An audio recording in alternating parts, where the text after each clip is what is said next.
te acontezca.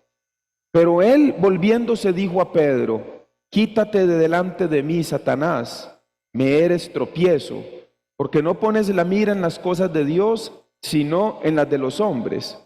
Entonces Jesús dijo a sus discípulos: si alguno quiere venir en pos de mí, niéguese a sí mismo y tome su cruz y sígame.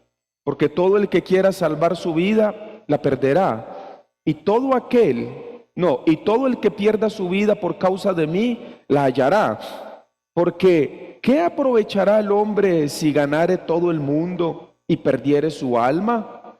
¿O qué recompensa dará el hombre por su alma? Porque el Hijo del Hombre vendrá en la gloria de su Padre con sus ángeles, y entonces pagará a cada uno conforme a sus obras. De cierto os digo que hay algunos de los que están aquí que no gustarán la muerte hasta que hayan visto al Hijo del Hombre viniendo en su reino. Vamos a hacer una oración. Señor Dios Todopoderoso, en esta mañana te damos muchas gracias por permitirnos estar aquí, por permitirnos recibir tu palabra, por permitirnos de nuestra buena voluntad, o más bien tú, ayudarnos a tener buena voluntad para congregarnos y para estar juntos los hermanos y también para aprender más de tu palabra. Señor, permite que todos los hermanos en Cristo y los amigos que han venido hoy puedan recibir tu palabra, cada uno conforme a su necesidad. Señor amado, oramos para que mientras el mensaje está siendo predicado, nuestro espíritu pueda ir entendiendo, nuestro espíritu pueda irse edificando, y que al terminar esta enseñanza, algunos hermanos afirmen algunos conceptos, otros hermanos recuerden algunos parámetros tuyos, y otros puedan aprender algunas cosas importantes para el desarrollo de nuestra vida como cristianos. Gracias por nuestra salvación. Gracias, Señor, por habernos rescatado cuando estábamos muertos en nuestros delitos y pecados. Gracias por habernos dado vida, Señor, a pesar de que no lo merecíamos. Por medio del sacrificio de nuestro Señor Jesucristo, hoy podemos disfrutar de esta salvación tan grande. Ahora, como hijos justos renacidos, santos escogidos por ti, nos acercamos para que tú nos puedas revelar también tu voluntad para tener una vida agradable delante de ti. Todo esto, Señor, te lo pedimos en el nombre poderoso de Cristo Jesús. Amén y amén. Bien, hermanos, nosotros tenemos aquí 7 versículos, los cuales vamos a tratar de examinar con la ayuda del Señor y aprender algunas cosas importantes. En el verso 28 aparece un misterio, ¿sí? Dice el versículo 28: de cierto os digo que hay algunos de los que están aquí que no gustarán la muerte hasta que hayan visto al Hijo del Hombre viniendo en su reino. La Biblia tiene muchos misterios. ¿Qué es un misterio? Mientras yo pensaba en esto, estaba recordando en Colombia, hace muchos años atrás, quizás unos 30 años atrás, yo recuerdo que salió una noticia que impactó toda la nación, y era sobre una roca, una piedra como del tamaño de este atril, más o menos, así, de este atril. Era una piedra, y era una piedra que pesaba, no recuerdo exactamente, pero su peso era mucho, era bastante. Pero cuando la tiraban al río, flotaba. Entonces las personas que la encontraron la sacaron y la llevaron a una piscina, y la tiraban a la piscina y la piedra flotaba. Pero cuando la sacaban de la piscina, las personas entre 5 o 6 no eran capaces de levantarla, tenían que levantarla entre muchos, y lograron ponerla en una balanza para calcular su peso, pero la tiraban a la piscina y la piedra flotaba. Entonces eso es un misterio. Ellos estaban ahí estudiando, analizando por qué sucede eso, qué material era como piedra, era como roca, y ellos no podían definir cómo era que eso sucedía. La tiraban a la piscina y la piedra flotaba, la sacaban y su peso era absurdo, como para que en una piscina pudiera flotar. Eso es un misterio. Hasta la fecha nunca supe a la final, según los estudios que ellos hicieron, cómo era que esto sucedía. En Costa Rica también hubo un tiempo donde en las noticias salía una montaña que no recuerdo dónde era, y ponían los carros en la montaña y los carros, en lugar de devolverse en neutro, sin freno, los carros hacían hacia arriba. No sé cuántos vieron esa noticia.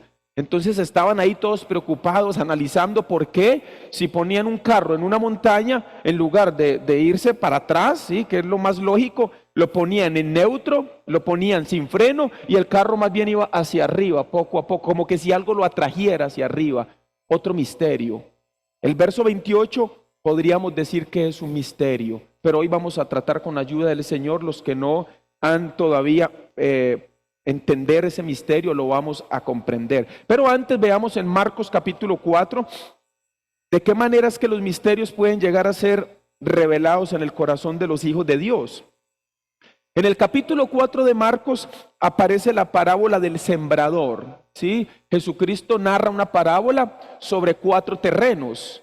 Uno que era el del camino, ¿sí?, que las aves del cielo venían y llevaban su semilla. El otro terreno tenía que ver con pedregal y otro con espinos.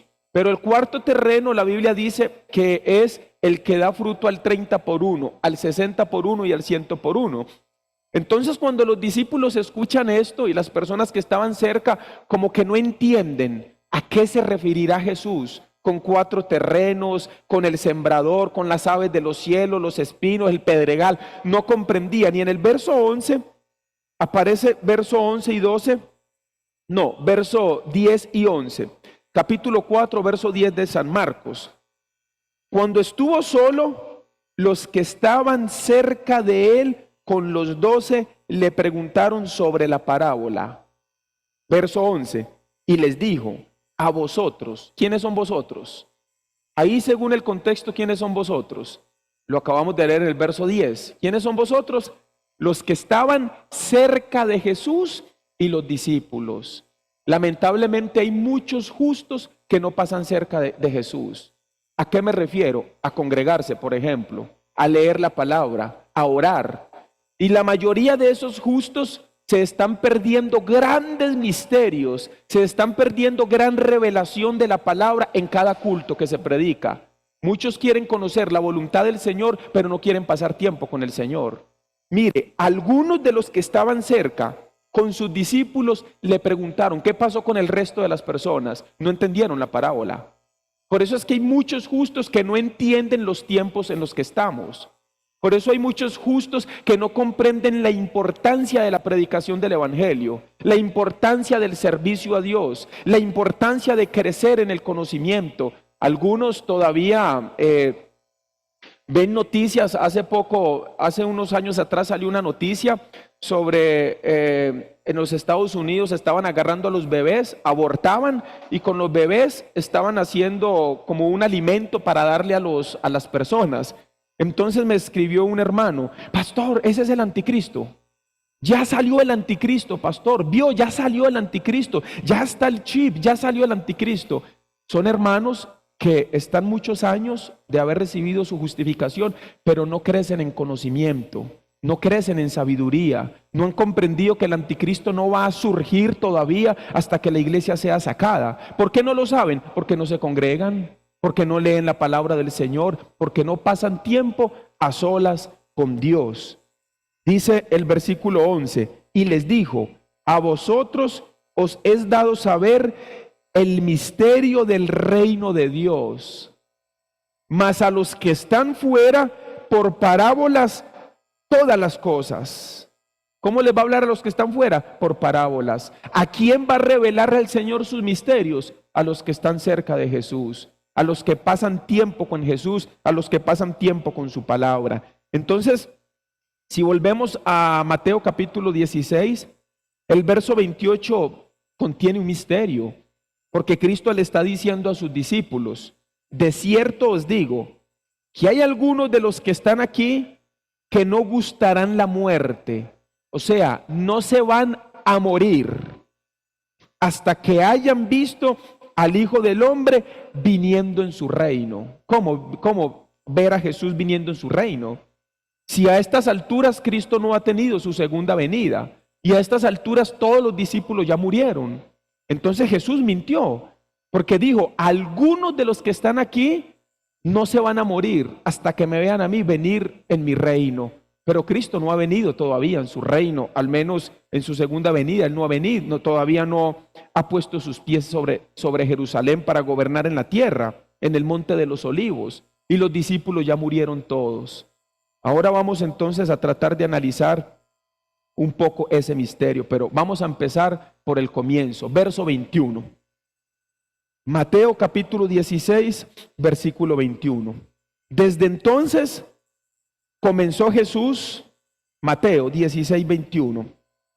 Yo le aconsejo a los que tienen su Biblia que le pongan la señal, porque ese es el pasaje. Aunque vayamos a otros textos, vamos a estar regresando continuamente a Mateo 16, capítulo 16, verso 21. Desde entonces comenzó Jesús a declarar a sus discípulos que le era necesario ir a Jerusalén y padecer mucho de los ancianos, de los principales sacerdotes y de los escribas. Y note cómo termina después del punto y la coma. Y ser muerto y resucitar al tercer día. Cuando nosotros analizamos la palabra necesario, entonces encontramos que algo necesario es algo vital, como por ejemplo respirar. Respirar es necesario. Comer es necesario. Dormir es necesario. Cristo dice, me es necesario ir a Jerusalén y padecer mucho de los escribas, de los ancianos y de los sacerdotes. Yo tengo que ir y sufrir demasiado. Y mi sufrimiento va a ser tan grande que voy a morir. Pero después de que yo muera, voy a resucitar al tercer día. Nosotros, como ya nosotros conocemos muy bien el contexto de esto, que era necesario que Cristo muriera, que era necesario que Él llevara nuestros pecados, entonces para nosotros se nos hace como muy simple tomar esas palabras. Sí, Cristo va a ir y va a morir, pero va a resucitar y todo va a terminar muy lindo. Sin embargo, los discípulos todavía no tenían tanta claridad de esto. Y escuchar a su maestro decir que él iba a ir a una ciudad y que en esa ciudad lo iban a acribillar, lo iban a matar, eso no era fácil para el corazón de ellos. Imagínense que el próximo domingo el pastor Samuel se ponga frente a toda la iglesia, convoque a toda la iglesia, necesito darles una noticia, y nos reunimos las 6 iglesias de Costa Rica y nos sentamos y el pastor Samuel comienza a decir, yo voy a ir, no sé, a Haití, y en Haití me van a golpear mucho, y en Haití me van a humillar, me van a escupir, me van a maltratar, y yo voy a morir en Haití. Es muy probable que muchos de nosotros veamos eso como una locura. Pastor, ¿cómo se le ocurre? ¿Cómo va a ir? Y tratemos de hacer, como vamos a ver más adelante, lo que el apóstol Pedro, por la falta de entendimiento sobre lo que debía pasar, hace, que es decirle a Jesús, ten compasión de ti. Pero a eso lo vamos a ver ahora en unos minutos. ¿Por qué Jesús tenía que ir hasta Jerusalén? En el capítulo 18 de San Juan, nosotros vemos el cumplimiento de esta palabra. Capítulo 18 de San Juan. En los últimos 2 versículos aparece algo importante. Capítulo 18. ¿Lo tienen? Verso 39. Pero vosotros tenéis la costumbre de que os suelte uno en la Pascua. ¿Queréis pues que os suelte al rey de los judíos? Ok. Pilato acostumbraba en la celebración de la Pascua sacar a los reos y los ponían al frente. El pueblo judío venía al patio y Pilato les regalaba la libertad de un reo, el que fuera, así fuera un asesino, fuera lo que sea, él los ponía al frente y el pueblo elegía a quien quería que libertara. Entonces, en esa ocasión, como se acercaba la Pascua, ya más bien había pasado la Pascua, ponen a Jesús y ponen a Barrabás. Y Pilato les dice, ¿a quién quiere que le suelte? Y vea qué locura, verso 39. Pero vosotros tenéis la costumbre de que os suelte uno en la Pascua. ¿Queréis que os suelte al rey de los judíos? Entonces todos dieron voces de nuevo ¿Qué dijeron? No a este. ¿Me ayuda? ¿Qué dijeron?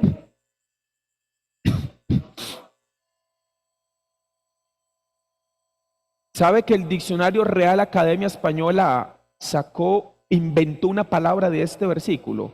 Sí, el diccionario Real Academia Española inventó una palabra que es barrabasada. Existe esa palabra en el diccionario para decir algo absurdo, algo estúpido, algo tonto, algo bruto. O sea, ¿a quién se le ocurre? Entonces esa palabra existe. Usted acaba de hacer una barrabasada. O sea, acaba de hacer algo absurdo.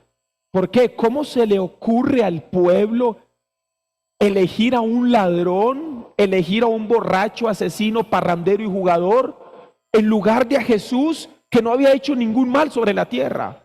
Y el pueblo, en su desenfreno y en su locura, por supuesto, instado por los sacerdotes, dice: queremos que nos suelten a Barrabás, y a Jesús crucifíquenlo. Su sangre sea sobre nuestros hijos. No nos importa, crucifíquenlo. No, a Jesús no lo crucificaron. Ya Jesús lo había dicho en Mateo 16:21. Me es necesario que yo vaya a Jerusalén. Y en Jerusalén voy a sufrir mucho de los ancianos, voy a sufrir mucho de los escribas. Y sabe una cosa, voy a morir en manos de ellos. Capítulo 19, verso 1.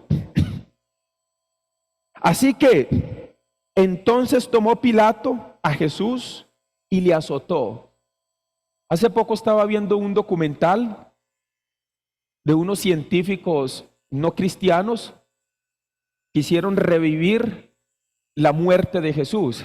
Entonces ellos agarraron elementos similares al cuerpo del ser humano e hicieron la figura de un cuerpo y le pusieron órganos y músculos para lograr ver lo que pasaba cuando un reo le atacaba o hacía sufrir, cuando un verdugo hacía sufrir al reo que había sido arrestado.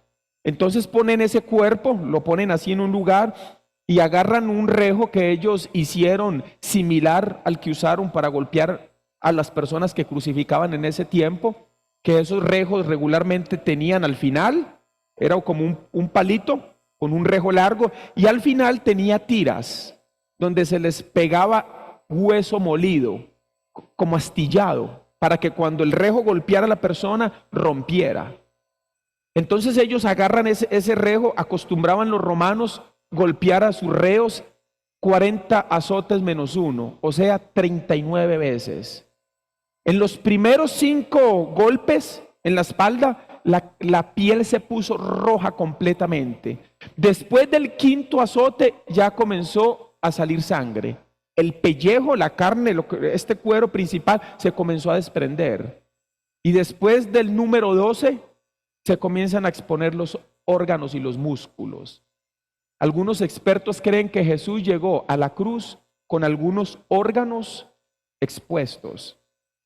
Yo no sé si lo he dicho alguna vez, pero aquí en Costa Rica, en San José, había un hombre que pedía plata. Yo lo vi, no me lo contaron. Uno iba en el carro y él le tocaba la ventana: regáleme algo. Y uno, no, ahora no. Y él se levantaba la camisa. Y aquí tenía una bolsa con un plástico, con un resorte. Y él se levantaba esa bolsa plástica y se le salía una tripa. Así, nunca lo han visto. ¿Alguien lo vio? Levante la mano si alguien vio esa escena. Una hermanita.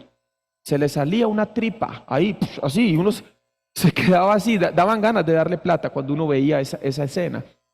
Mi suegra tenía un negocio, un restaurante en esa zona, y mi suegra me contó que él le han ofrecido miles de veces operarlo para curar. Él no lo permite, porque esa es su renta.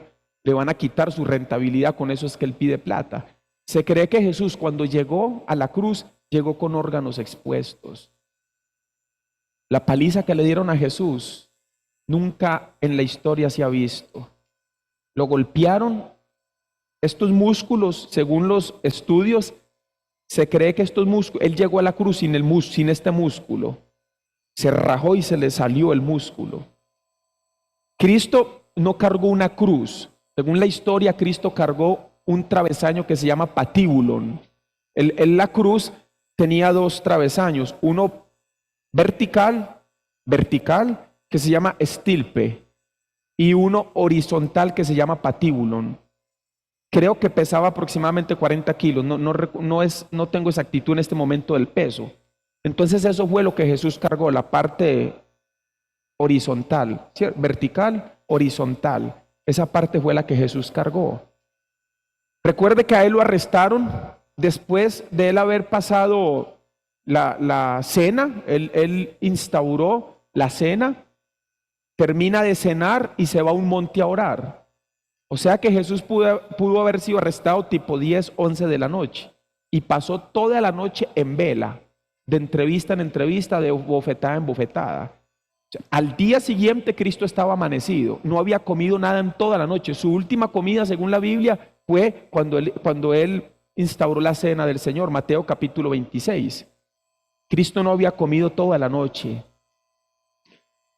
En la mañana lo presentan otra vez ante Pilato, lo azotan y después le obligan a cargar el patíbulo, golpeado completamente. Pero la Biblia dice que le quitan su manto para azotarlo y después le ponen otra vez el manto. Imagínense la espalda toda en carne viva, su pecho, su estómago, su cabeza. Bueno, le ponen una corona de espina, dice en el capítulo 19 y el versículo 2, y los soldados entretejieron una corona de espinas y la pusieron sobre su cabeza y le vistieron con un manto de púrpura. En nuestro contexto cultural, la mayoría de espinas que nosotros conocemos son unas verdecitas y que a veces cuando ya se secan se ponen más duras, pero esas verdecitas a veces son endebles, ¿sí? Pero resulta que en el contexto cultural en el que estaba Jesús no existe esa clase de espinas, sino que los arbustos espinosos de ese contexto cultural, yo estaba leyendo un poco y no recuerdo la medida, pero sí recuerdo hacerlo con mi dedo. Las espinas más pequeñas eran aproximadamente del tamaño de este dedo. Y recuerde que la persona que castigaba al reo era un verdugo. Y los verdugos, cuando tenían a alguien al frente, ellos no conocían el contexto hacia atrás, quién era, por qué estaba ahí. Simplemente a un verdugo le decían, llevamos a un criminal, eso es todo. Entonces los verdugos cuando recibían al criminal, ellos ya sabían que ese criminal había pasado por una secuencia o por una escala de juicios y que para llegar ahí es porque lo hallaron culpable. Entonces hay que hacerlo sufrir. No es como que me pidieran a mí, no sé, así de buenas a primera me ponen al hermano Iván ahí y me dicen, usted tiene que azotarlo. Y yo me imagino, hermanito, quéjese duro y así, ¡ay! Haga así, porque yo le daría con mucho amor. Yo no quisiera herirlo. Ahora me dicen, ahora, a ver, ponga hermano Iván y póngale la espina. Hermano, grite, apenas yo me acerque, grite, porque yo no quiero enterrarle esta espina. Pero diferente sería que tengamos a un criminal que violó a 5 niñas, que les quitó la vida y que las cortó en pedazos. Merece duro, entiérrele la espina duro, golpéelo duro, que sufra porque es criminal. Jesús murió como un criminal. Para los verdugos tenían a un criminal. Antes de la cruz existía un castigo. La cruz fue perfeccionada. Alejandro Magno empezó los castigos de poner a una persona visible para atemorizar a su pueblo y atemorizar a los enemigos. Antes de la cruz existía algo que se llamaba empalamiento. ¿Qué era empalamiento? Cuando alguien se rebelaba contra contra sus jefes, o cuando lograban atrapar a un enemigo, agarraban a la persona y la desnudaban. Y ponían una estaca, como esa cuestión donde está la cámara, una estaca así clavada en la tierra. Y entonces ellos con unas escaleritas agarraban a la persona rebelde de espalda, ¿sí? Lo alzaban a una cierta distancia y lo soltaban sobre ese clavo. Él le caía y se enterraba. Pero ellos comenzaron a notar que la persona seguía derecho casi hasta la tierra y que se moría muy rápido. Entonces comenzaron a perfeccionar ese castigo. Hicieron la estaca más gruesa abajo y más delgadita arriba, porque la idea era que quedara alto. ¿Para qué ellos querían que quedara alto? ¿Cuál era el sentido de que quedara alto y que no se muriera tan rápido? Llegaron ellos a investigar tanto la maldad que lograron saber en qué parte del cuerpo lo podían empalar y que no dañara muchos órganos para que no se desangrara tan rápido y pudiera durar más horas gritando y pidiendo auxilio en ese lugar. ¿Por qué tenía que quedar alto? Porque tenían que ser visible para atemorizar al pueblo y a las personas que pasaran por allí. Con Alejandro Magno no podemos meternos, es un hombre malo. Luego Roma toma el empalamiento y lo perfecciona hasta el punto de inventar la crucifixión. Jesús no fue el único, y quizás no será el único hombre que fue crucificado. Ya crucificaban a muchas personas y lo hacían visible para que la gente tuviera temor. Entonces Jesús sufrió muerte de cruz. Después lo llevan caminando. A él no lo llevaron caminando por baldosa, ni por pavimento, ni por asfalto. A él lo llevaron caminando por caminos donde había polvo. Entonces recuerde, él estaba sudado, ensangrado. Ese polvo se le empezó a meter en su cuerpo y eso produce infección. Y la infección produce inflamación.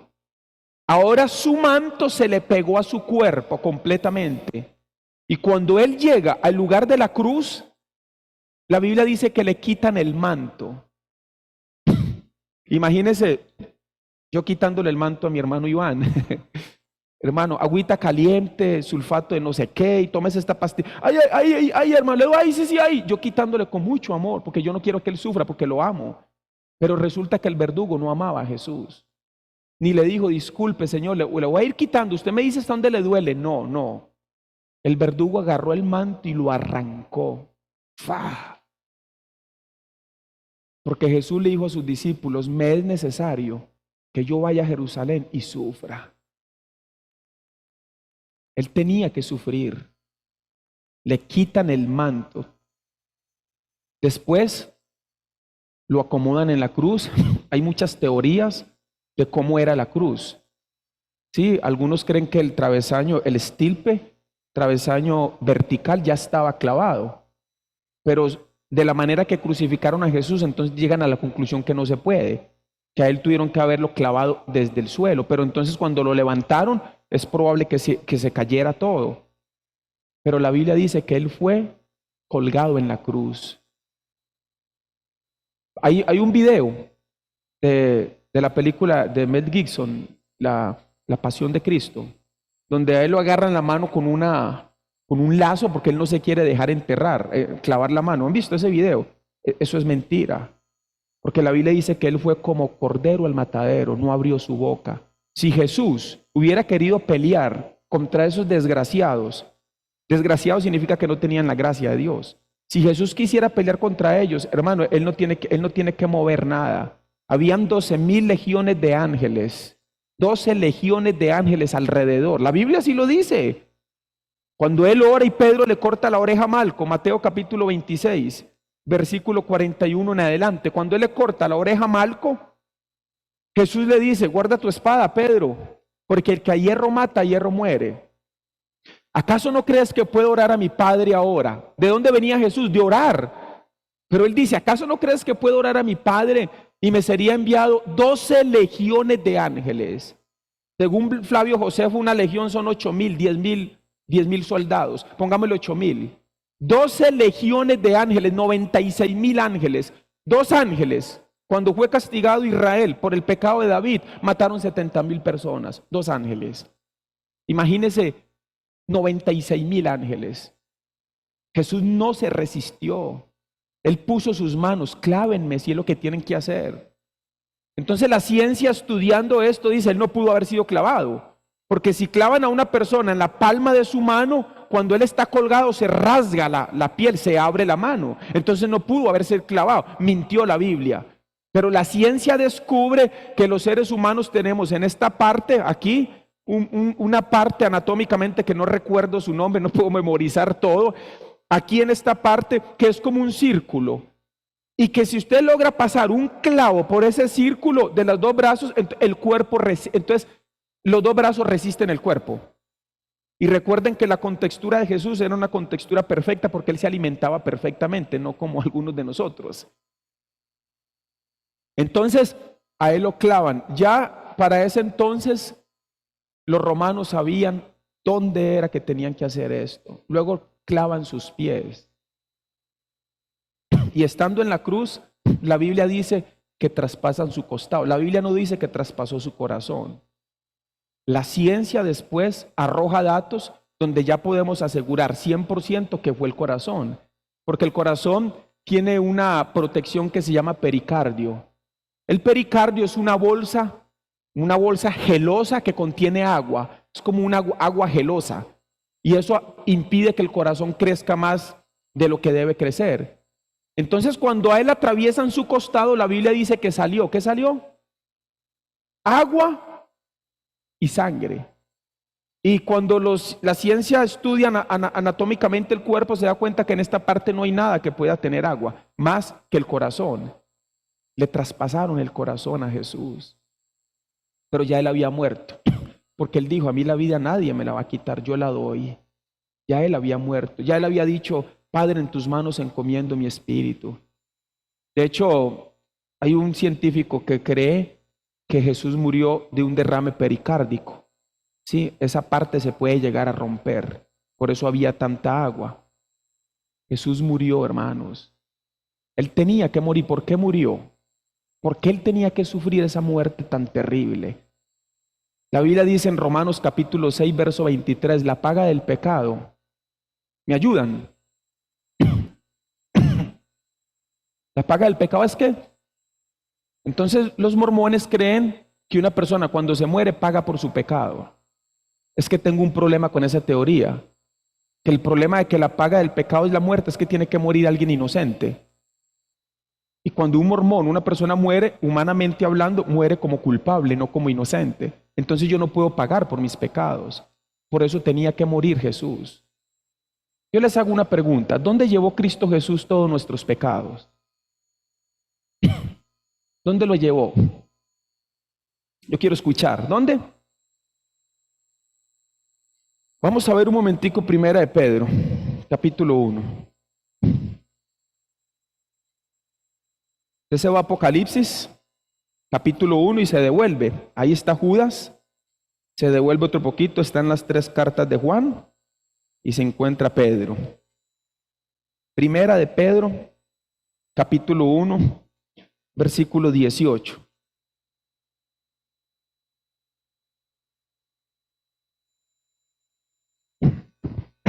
¿Lo tienen?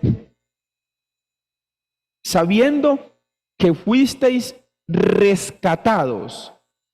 Oiga, rescatados. Nosotros no nos rescatamos a nosotros mismos. Ustedes fueron rescatados de vuestra vana manera de vivir. ¿Qué significa vana manera de vivir? Algunos contemplan esto solamente con los pecados como sexuales y todo lo moral. Sin embargo, también hay otra vana manera de vivir que también fue heredada por nuestros padres, que tiene que ver con las creencias falsas. Hace poco estaba viendo algo allí sobre Kali mantra. Mantra es lo que hacen los hindús, sus creencias. Kali, esto es real, esto está pasando. ¿De dónde lo heredaron ellos? Antes de contarle eso, permítame aquí la lectura. La cual recibisteis de vuestros padres. ¿De quién recibieron ellos su vana manera de vivir? De sus padres. Kali Mantra era una mujer hindú que adoraba a un dios. Y ella se llama Kali, ese dios. Y ese dios lo era todo para ella. Y la gente se acercaba para hablar con su dios por medio de ella. Pero un día esta mujer tiene un hijo y se le murió. Y ella fue hasta donde su dios Kali y le dice, ¿por qué mi hijo murió? No entiendo por qué usted permitió, si yo te he servido, soy la mediadora en esta tierra y tú me permites que mi hijo muera. Entonces Kali le responde y le dice, ok, yo te lo voy a devolver, tranquilo. Sí, yo lo necesito, pero te lo voy a devolver en rata. Y en esa aparece una rata. Y ella se queda viendo, ay, mi hijo amado. Y agarra la rata. Reúne, ya tenía para ese momento muchos seguidores. Reúne a su familia principal y les dice, Dios me devolvió a mi hijo, aquí está, en una rata. Y a partir de ese momento, todas las ratas pasaron a ser santas, sagradas. Tanto que tienen un templo real, que contiene entre 50,000 y 70,000 ratas. Y hay una rata macha, mona, de color, de pelo macho. Esa es Kalimantra, que volvió. Entonces usted entra a ese templo y hay una raya, así en la puerta hay una raya. De esa raya para adentro las ratas son sagradas, de esa raya para afuera no son sagradas, puede hacer lo que quiera con ellas.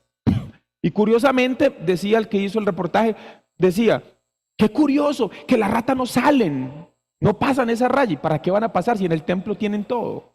Tienen comida, tienen todo, es un templo dedicado para ellos. Y la gente toma del agua de donde las ratas toman agua, toman de la leche donde las ratas toman leche. Eso es absurdo, eso es una barrabasada, es absurdo, pero de ellos a lo que nosotros creíamos antes no hay nada de diferencia. Igual de perdidos ellos como estábamos nosotros antes.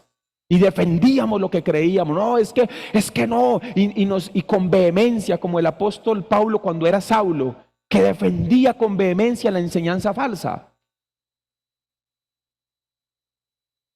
Nosotros fuimos rescatados. Entonces algunos ahora tienen un poquito de conocimiento, así como que Dios le ha placido mostrarle un poquito y ya se cree que Él es el mero mero de la iglesia y es el mero mero de no sé dónde. No, hermanos, fuimos rescatados y lo mucho, lo poquito que tenemos lo hemos recibido por la gracia del eterno Dios. Amén. No somos nada nosotros.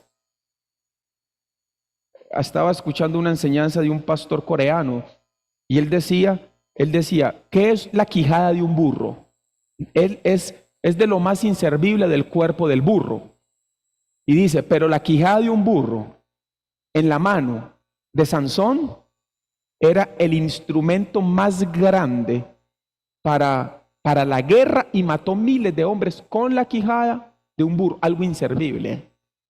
Una vez yo di una enseñanza en la iglesia, que al comienzo los hermanos estaban se estaban queriendo enojar. Yo les decía, nosotros somos simples burros. Pero ahorita el pastor José Kim fue y dijo que éramos vacas. No sé usted cuál escoge, si burro o vacas. Tenemos que ser como vacas, no como, no sé qué otro animal usó. Las vacas rumean la comida. Nosotros, somos vacas. Ahora ya no somos solo burros, también somos vacas. ¿Por qué somos simples burros? ¿En qué fue en lo que entró Jesús a Jerusalén? En un pollino, burro, en un pollino. Y ese pollino, dice la alegoría que se hace, que el pollino cuando entró a Jerusalén y vio a todo el mundo con ramas y la alfombra roja y todo el mundo, salve, dice, qué peligro si el pollino se le olvida que toda esa exaltación era por lo que llevaba arriba.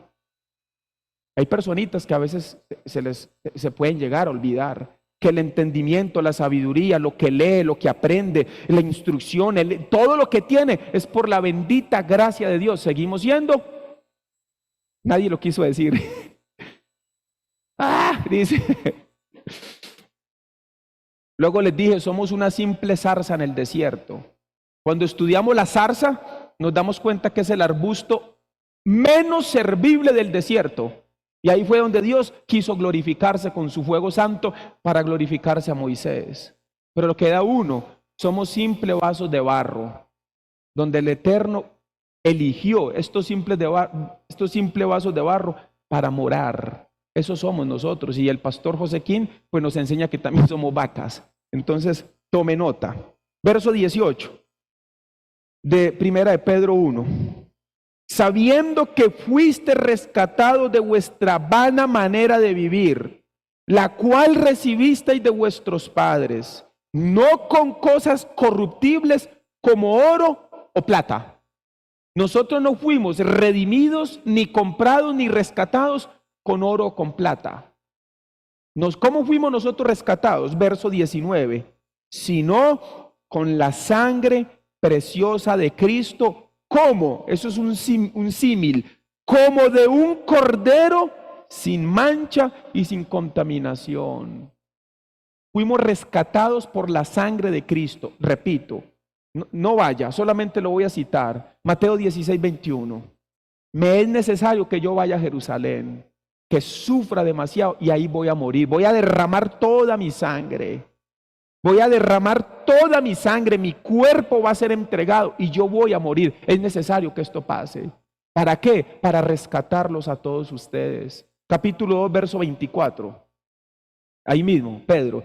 Capítulo 2, verso 24. ¿Lo tienen?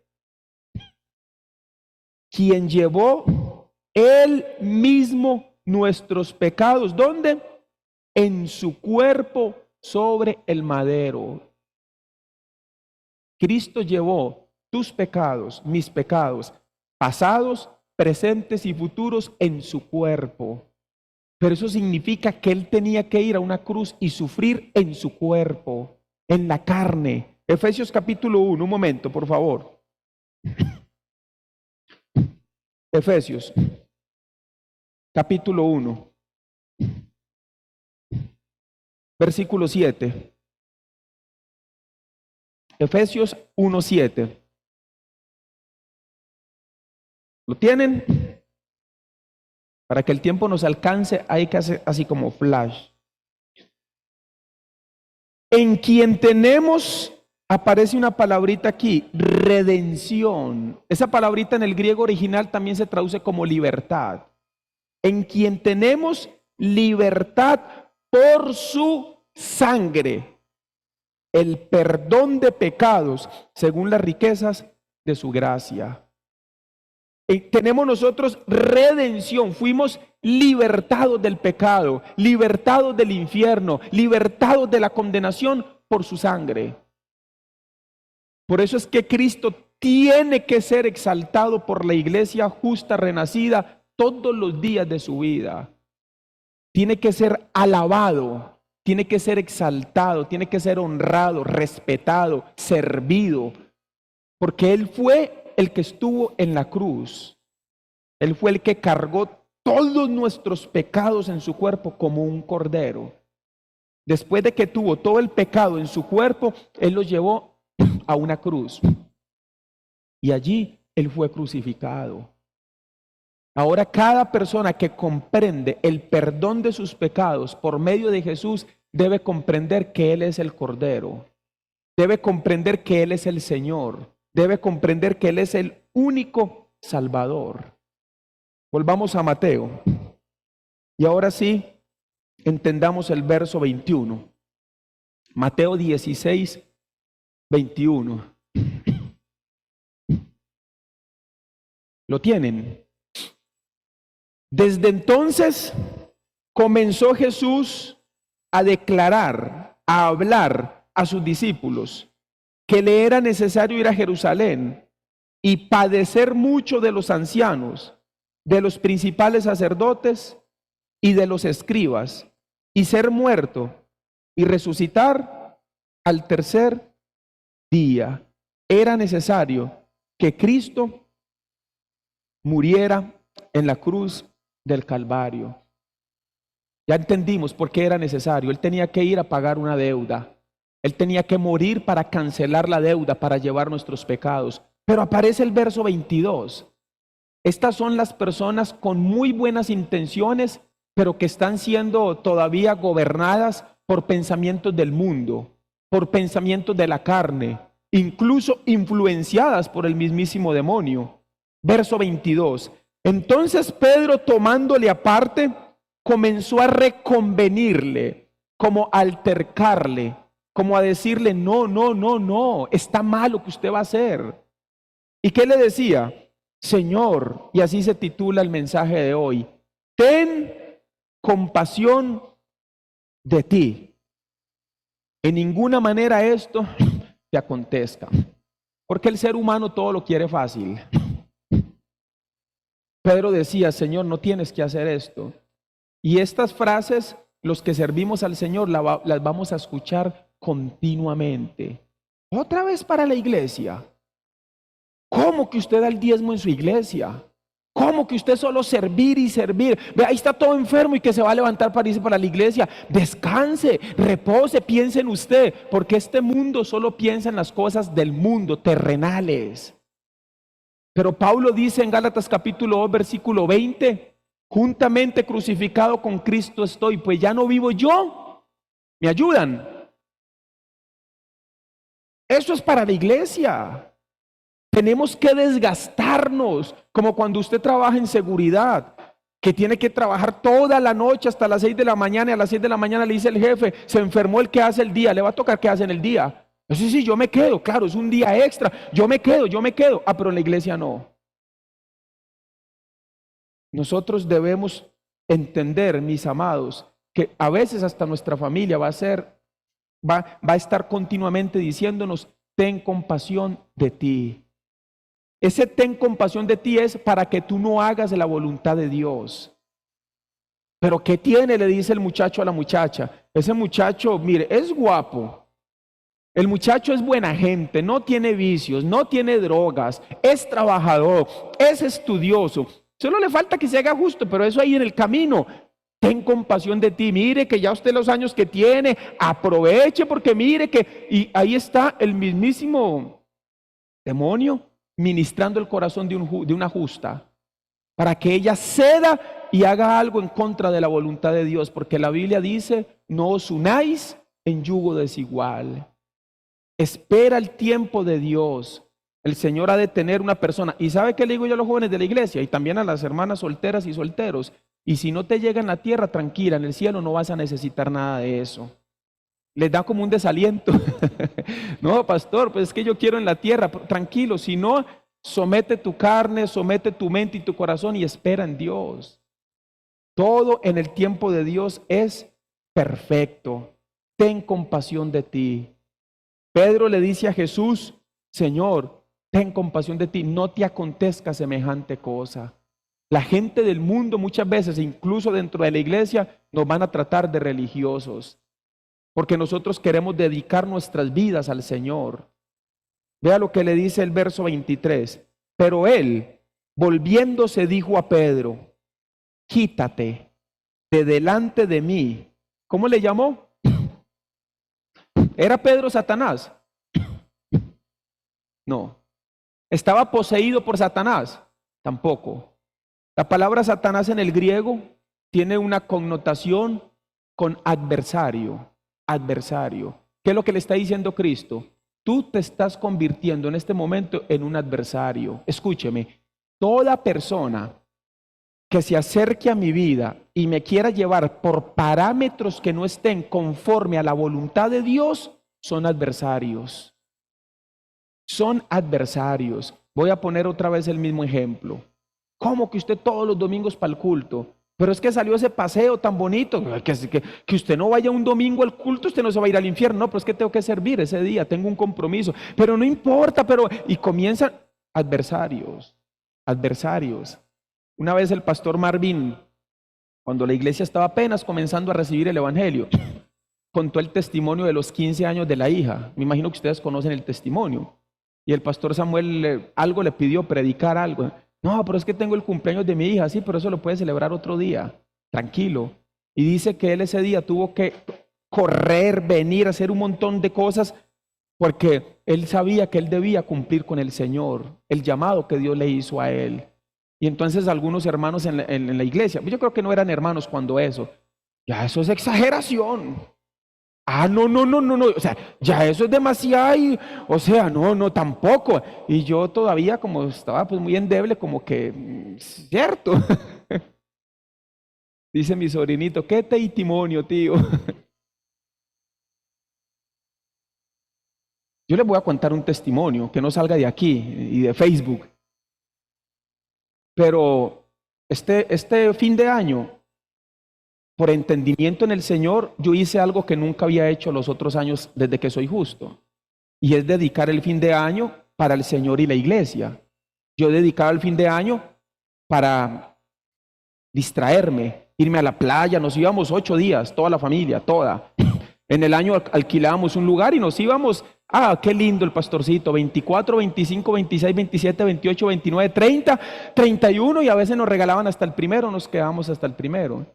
Y este año le dije a los hermanos, primero comencé a enseñarles con la palabra lo que el pastor Samuel ha venido enseñándonos. La iglesia debe estar junta y tenemos que estar juntos. Y algunos hermanos, ¿saben qué significa esto, verdad? ¿Qué? Pastor, yo he trabajado todo el año, 31 una cena, no, 25 un culto, no, pastor. Entonces, algunas personas muy cercanas a mí, pastor, pues usted va a tener que estar como si acaso con 5 o 10 personas. Y yo le dije, no importa, pero si 5 o 10 personas tienen convicción de lo que vamos a hacer, yo voy a estar con esos 5 hermanos fieles y dentro de un año se añadirán otro poquito y poquito a poco.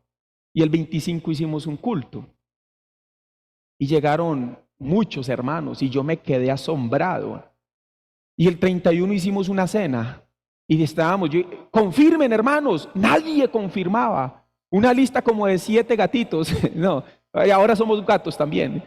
Como 7 vaquitas, burritos, confirmaron. Y entonces el hermano que iba a cocinar me dice, ¿qué hacemos, pastor? Y yo le digo, no, hagamos comida para 100 personas. Pastor, ¿está seguro? Sí, o sea, nadie confirmó, pero tampoco nadie dijo que no iba a venir. Y hicimos comida para 100 personas, hermanos. Y por la bendita gracia de Dios, toda la comida, y no porque repitieron y llevaron, no. Llegamos como 108 hermanos, solo que 8 se tuvieron que ir un poquito antes, pues ya tenían sus compromisos. Pero hicimos una cena, recibimos la palabra, hicimos un compartir y todavía eran como casi las 10 y no se querían ir los hermanos. Y fue un tiempo demasiado especial. Y el culto, el primer culto que fue el domingo primero, yo llegué a la iglesia como faltando 15 minutos y no solamente estaban los hermanos que iban a cantar en el coro y el que abrió la iglesia y una hermanita sentada, 4.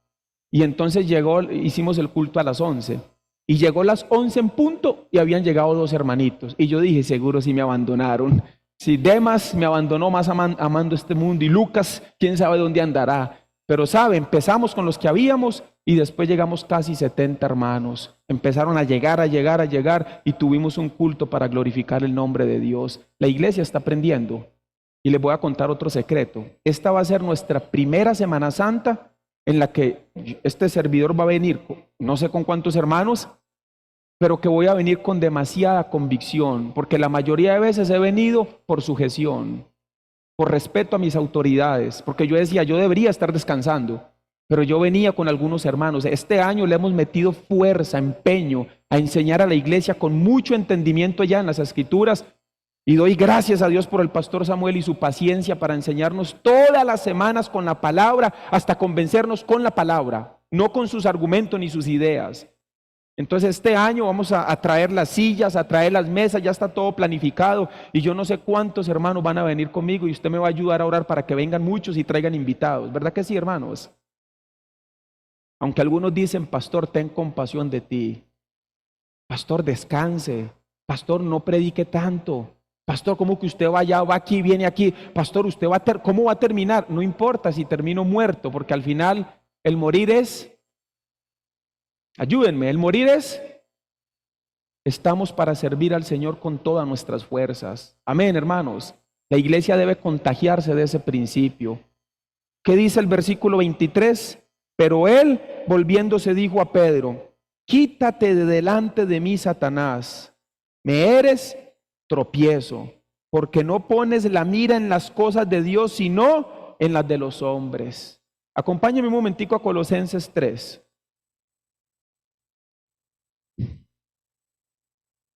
Colosenses capítulo 3. Mire qué interesante lo que el apóstol Pablo le escribe a la iglesia de Colosas. Verso 1. Colosenses capítulo 3, versículo 1. Hermano, ¿a qué horas? Se me olvidó preguntarle a qué horas terminamos.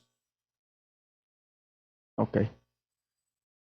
Dice así, si pues habéis resucitado con Cristo, ¿cómo dice?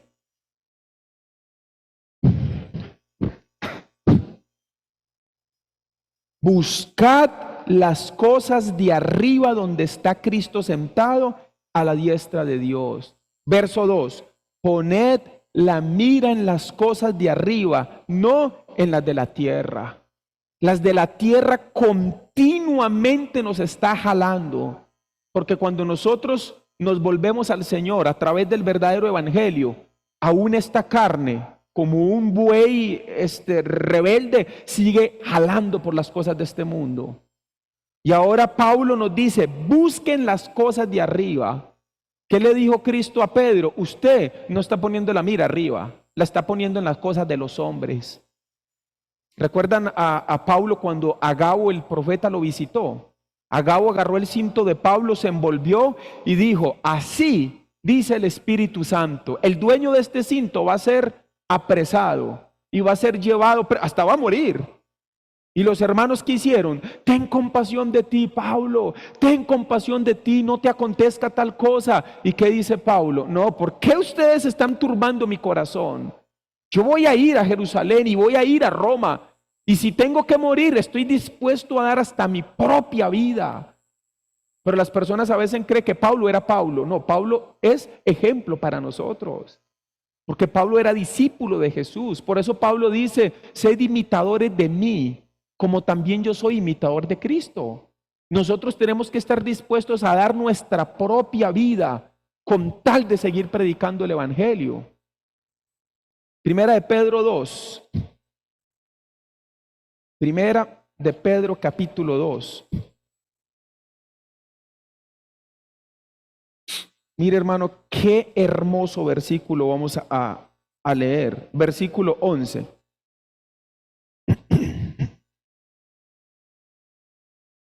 ¿Lo tienen? Pedro le dice a los hermanos, amados, yo os ruego como a extranjeros y peregrinos. ¿Qué es un extranjero? Un peregrino es alguien que peregrina, que camina. ¿Pero qué es un extranjero? Un extranjero es una persona que no está en su país. Entonces, por lo regular, un extranjero cuando sale de su país está pensando en regresar a su país. Y por lo regular, donde vive no hace morada muy extensa, porque él piensa regresar a su país. Cuando yo me vine a Costa Rica, yo venía de paso a Costa Rica. Ya se me alargó un poco, pero yo venía de paso a Costa Rica. Yo pensaba llegar a Costa Rica, después a México, después a Estados Unidos, trabajar, comprarme 2 casas, comprarme un carro, ahorrarme un dinero y volverme a Colombia. Entonces, cuando yo llegué a Costa Rica, yo no estaba pensando en casarme, yo no estaba pensando en comprarme una casa, yo no estaba pensando en comprarme un carro, ni tener un negocio. Yo quiero generar para irme. Nosotros somos extranjeros en esta tierra porque nuestra ciudadanía está en el cielo. Aquí estamos de paso. No se preocupe tanto por una casa.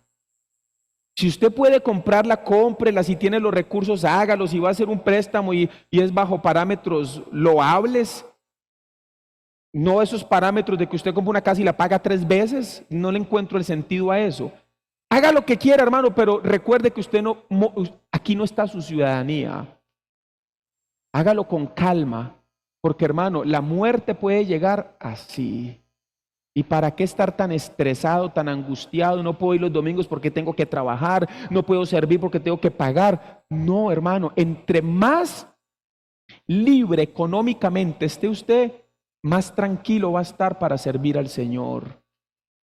El diablo quiere que nuestra mente esté siempre perturbada, para que usted no pueda concentrarse en el culto, para que no pueda concentrarse cuando lee la Biblia, para que no pueda concentrarse para amar a su esposa, a sus hijos. El diablo quiere que usted esté bien perturbado.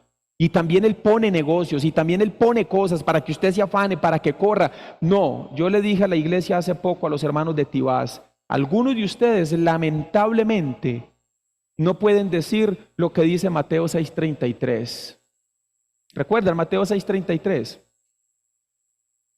¿No lo recuerdan?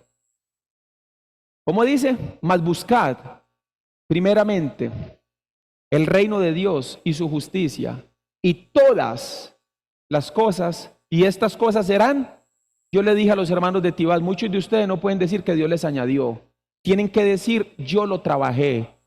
Sacrifiqué el domingo, sacrifiqué los estudios bíblicos, sacrifiqué tiempo con mi familia para obtener lo que tengo. Lamentablemente muchos no pueden decir, mi carrito fue añadidura de Dios. Por mis negocios, por lo que sea, pero fue añadidura de Dios. Mi casita fue añadidura de Dios. Esto que tengo fue añadidura de Dios. No, esto me lo gané porque tuve que sacrificarlo todo.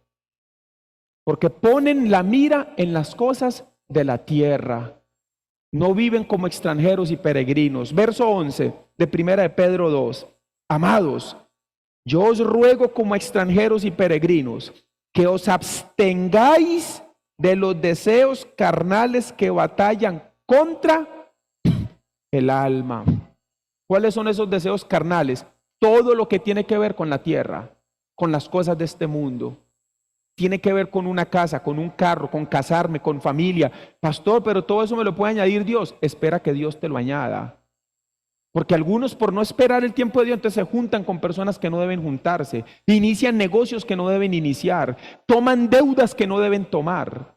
Mejor espera el tiempo de Dios. Hace poco, hermanos, iba a comprarme algo para mí necesario, y ahorré para comprármelo, pero tenía una gran inquietud sobre si lo hacía o no, y estaba orando al Señor, orando al Señor. Entonces pasó todo el fin de año y como 15 o 20 días de enero, y mi esposa me decía que espera, no sé, voy a esperar, y yo estaba orando al Señor.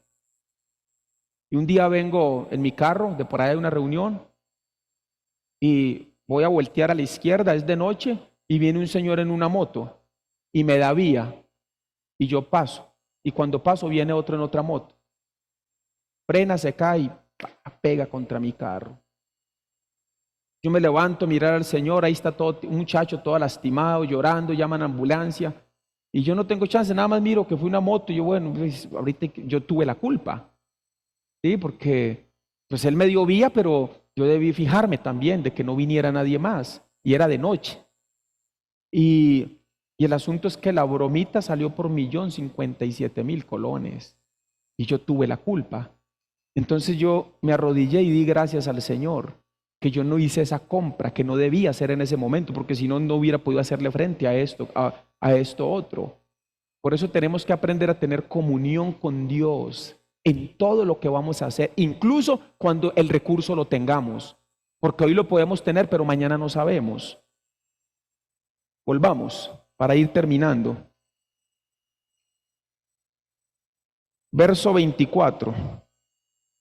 Entonces, Mateo 16, 24. Volvamos a Mateo 16, verso 24. Entonces Jesús dijo a sus discípulos: si alguno quiere venir en pos de mí, niéguese a sí mismo y tome su cruz y sígame. Lucas 14, 27 dice algo así: si alguno quiere venir en pos de mí, no, el que no aborrece a su padre, a su madre, a sus hijos, a su casa, a su esposa, a su esposo, el que no aborrece esas cosas no puede ser mi discípulo. Aborrecer significa amar menos. Yo tengo que poner todas las cosas en este mundo abajo para que Cristo esté arriba. Cristo le dice a sus discípulos: si alguno quiere venir en pos de mí, niéguese a sí mismo y tome su cruz y sígame. ¿Qué significa niéguese a sí mismo? Significa negarse a su voluntad. Ya mi voluntad no importa. Ahora lo que importa es la voluntad de Dios para mi vida. Mis retos, mis metas, mis proyectos, todo lo mío ya no importa, ya va a segundo plano. Ahora lo que importa es lo que Dios quiera que yo haga. Entonces una persona me decía: entonces somos como esclavos, así como medio, entonces somos como esclavos. Y yo le dije: no lo hubiera podido definir de mejor manera, solo quítale el cómo. No somos como, somos esclavos del Señor por amor. Esclavo es ser súbdito, Él es nuestro amo. Y el amo hace lo que quiere, cuando quiere, donde quiere y como Él quiera. Él es nuestro amo, Él es nuestro Señor, nosotros somos sus servidores. Amén. Somos sus servidores.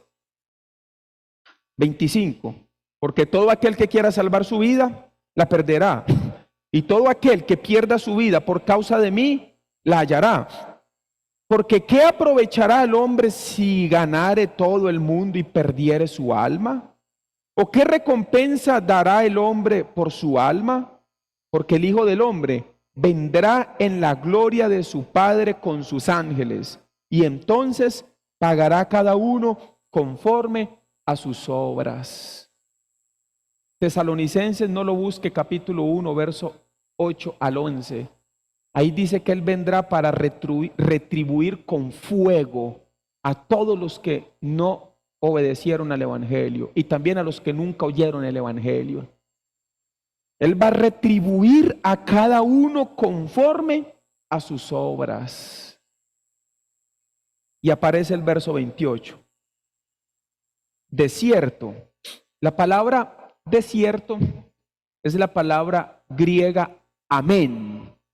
Y la palabra amén no significa así sea. Eso es una transliteración que hizo el latín. Es como un sinónimo. Pero la palabra amén, que es la palabra griega original, amén, se traduce como sea verdad o también verdadero.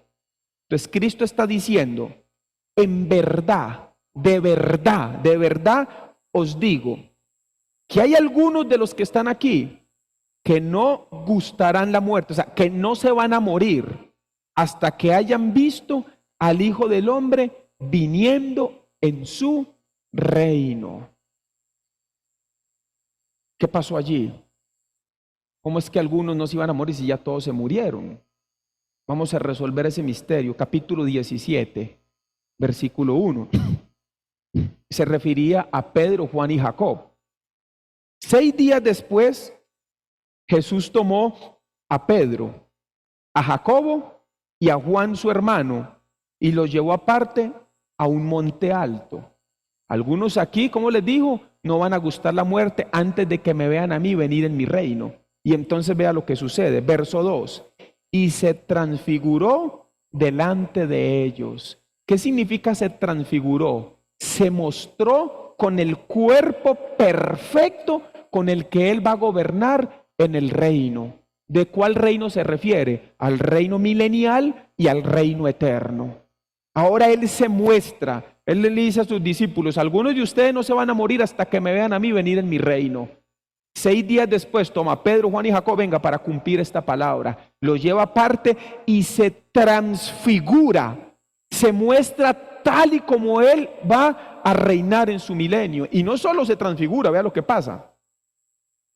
Y resplandeció su rostro como el sol, y sus vestidos se hicieron blancos como la luz.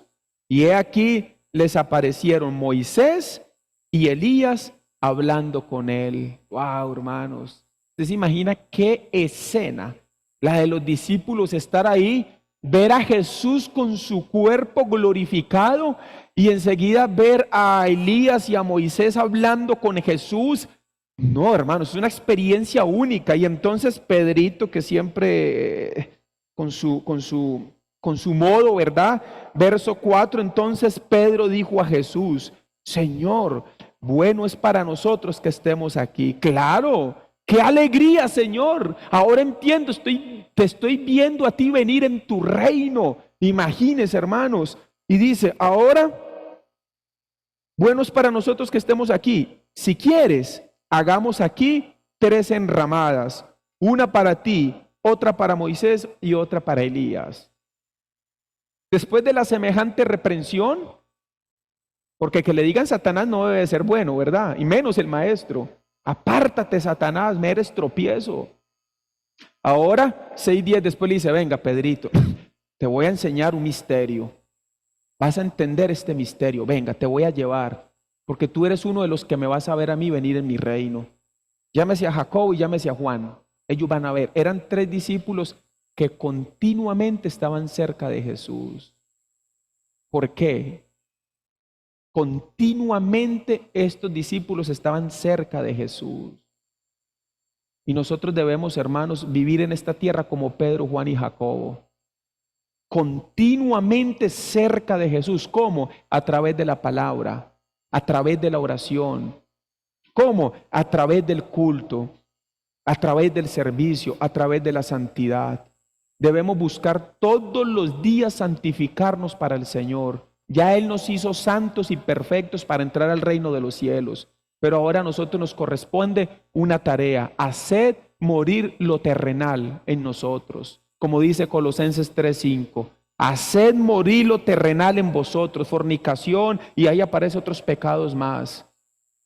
¿Cómo hacemos morir lo terrenal? De inanición. ¿Qué significa inanición? Significa dejar morir un animal o a una persona sin darle comida, como dejarlo morir de hambre. Esta carne no hay que alimentarla. Esta carne tiene que estar sujeta al Señor, como un buey tiene que estar bien sujeto, porque este cuerpo nos sirve demasiado. Nos sirve para venir a la iglesia, para predicar, para leer, para abrir la Biblia, para trabajar. Por eso tenemos que mantener este cuerpo bien quieto para servicio al Señor. Como un caballo. ¿Han visto cómo es un caballo? Que le ponen un freno en la boca. ¿Saben qué es lo que produce ese freno en la boca de un caballo? Dolor. Dolor grande, porque ese freno que le meten aquí tiene una paleta. Tiene una paleta de hierro y esa paleta va hasta la lengua. Entonces cuando jala el freno, esa paleta se le entierra en la boca. Entonces el caballo quiere irse para allá. Bueno, y le ponen aquí también unas cosas para tapar sus ojos, para que él solo vea hacia el frente. El caballo no puede estar viendo hacia los lados, no puede. Entonces si el caballo quiere jalar para allá, usted lo frena para la derecha y él obedece a ese freno. Sí, nosotros debemos frenar este cuerpo de esa misma manera. Aunque a veces nos duela no hacer las cosas de este mundo. Hay que frenar mientras ellos están allá paseando en las piscinas, en la playa, bronceándose, tomándose sus frescos. Nosotros estamos trayendo personas al seminario, viniendo aquí y puede haber dolor. Cuando usted abre los estados y ve a este ingrato allá disfrutando, ¿verdad? Y usted mira aquí, yo aquí, y ni el almuerzo que lo sirven todavía, y usted puede estar doliéndole. Pero usted está frenando su carne porque tu recompensa no es una semana en la playa, eso es mentira. Tu recompensa es cuando entremos al reino de los cielos, ahí vamos a tener todas las recompensas de Dios para nuestras vidas. Deje de ser tan interesado en esta tierra.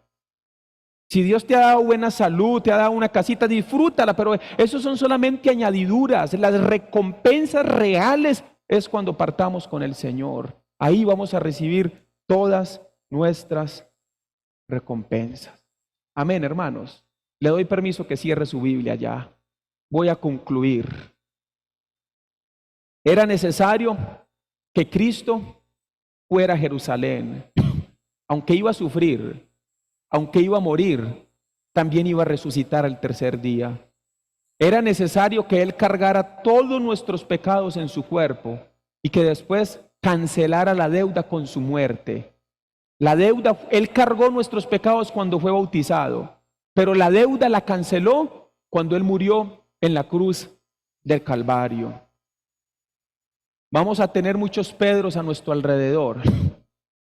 ¿Qué es lo que hacen esos Pedros? Ten compasión de ti. Tú también mereces pasear. Tú también mereces tener esto. Tú también mereces. Ten compasión de ti.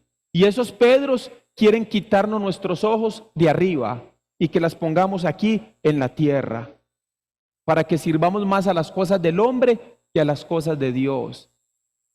¿Quiénes son los que van a tener más misterios? Van a comprender más misterios en la tierra. Marcos capítulo 4, verso 10 y 11. ¿Quiénes son? Los que están cerca de Jesús. Los que pasamos más tiempo en el culto. Los que no vinieron hoy se perdieron hoy los misterios que aprendimos hoy. De haber recordado, de haber aprendido o de haber reforzado algún principio. Se lo perdieron porque no vinieron. Los que siempre estamos más cerca de Jesús somos los que vamos a tener más misterios de parte de Dios.